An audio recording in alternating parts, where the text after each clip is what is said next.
আমাদের এরা কীর্তনে যাচ্ছে। কালকে একটা কীর্তনে মাল লাগিয়ে দিয়ে এসেছি,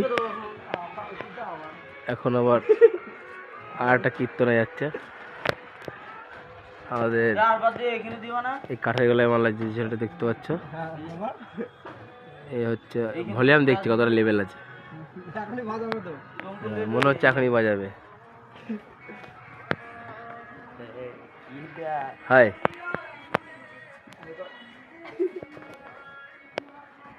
আমাদের ড্রাইভার দাদা বহুত রাত জেগেছে।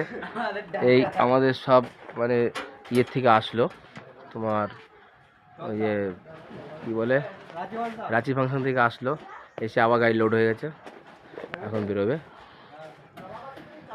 যাই হোক, শুভযাত্রা শুরু হচ্ছে কীর্তনের। এরা যাচ্ছে দেনুই।